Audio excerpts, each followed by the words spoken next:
Salam saudara yang dikasihi Tuhan. Kembali kita patut bersyukur atas karunia Tuhan yang masih diperkenankan kita memasuki hari ketiga bulan Agustus saat ini, serta kembali renungan ceria menyapa saudara sekalian dalam padatnya aktivitas dan kegiatan.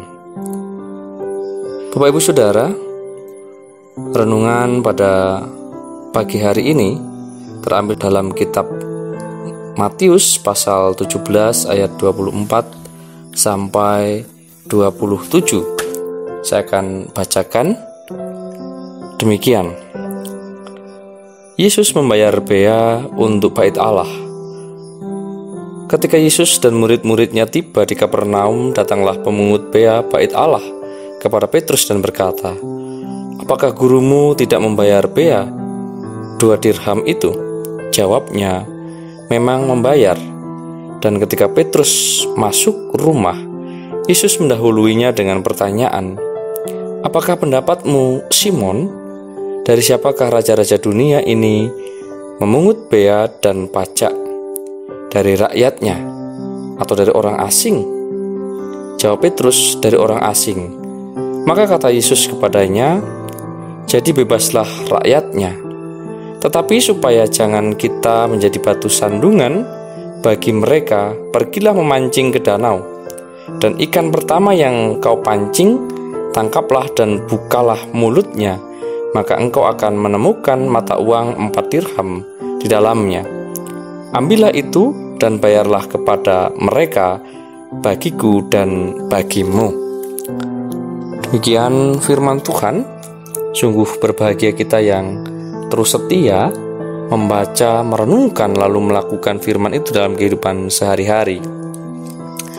Saudara yang dikasihi Tuhan, secara khusus suku Jawa tentu tidak asing dengan istilah jargoni. Iso ngajar ora iso nglakoni, atau bisa mengajar namun tidak bisa melakukan. Ungkapan ini yang diberikan bagi orang-orang tertentu yang hanya pandai berbicara namun tidak pernah membuktikannya dengan tindakan nyata. Jauh sebelum ilmu pengetahuan berkembang dalam memberikan pendidikan dan mengajar, Yesus menggunakan metode bukan sekedar mendikte dan memberikan teori, namun lebih kepada sebuah praktik hidup yang diwujudkan secara langsung. Teks yang kita baca dan dengar pada saat ini, jika ditarik dari konteks pada waktu itu, sedang timbul perdebatan bahwa para tokoh agama harusnya tidak membayar pajak. Dan Yesus memberikan respon yang berbeda atas situasi itu. Ia tidak mempertahankan haknya atau membela diri, namun lebih memilih untuk merendahkan diri serta memberikan pengajaran sebagai manusia atau masyarakat yang tidak hanya mempertahankan haknya.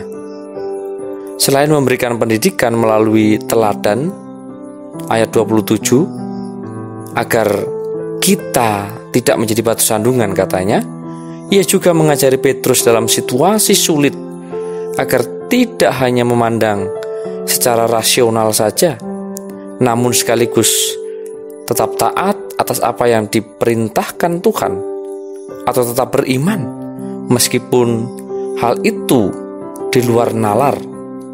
Namun jika ada ketaatan dan diwujudkan dengan tindakan, maka mujizat akan dirasakan dan praktik iman yang hidup dinyatakan. Saudara, setiap kita sadar atau tidak, siap atau tidak, akan dan sudah menjadi pendidik bagi adik kita, saudara kita, anak kita, dan orang yang ada di sekitar kita yang melihat dan mendengar apa yang kita lakukan. Sebagai orang percaya, kita diajar oleh Yesus melalui peristiwa yang tentu sangat spektakuler.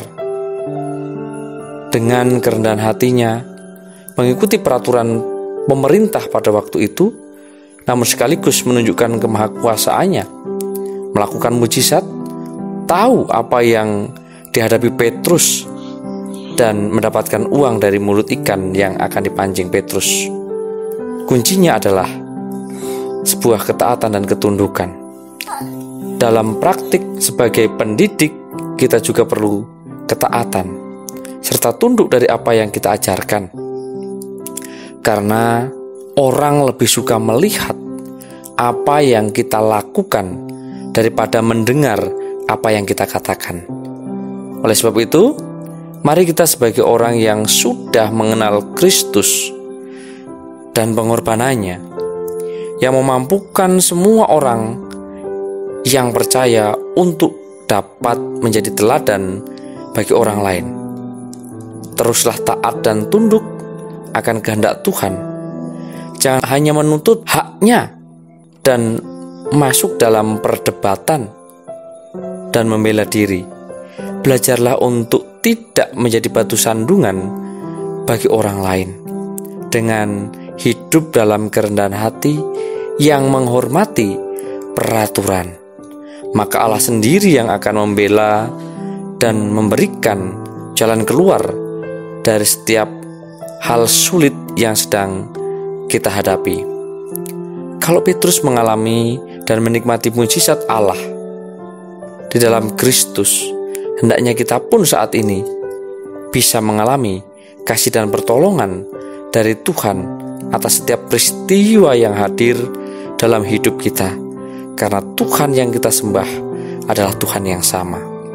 Jika kita saat ini dipercaya menjadi pemimpin, jadilah pemimpin yang bukan saja bisa mengatur dan memerintah, namun sekaligus meneladankan tindakan dan perjuangan dalam praktek hidup, dan tetaplah memiliki integritas sebagai pengikut Kristus yang mewujudkan kata dengan tindakan nyata. Dengan demikian, kita menjadi pendidik yang hidup dan menginspirasi banyak orang. Kiranya Tuhan tetap memberkati kita semua. Selamat berkarya pada pagi ini. Amin.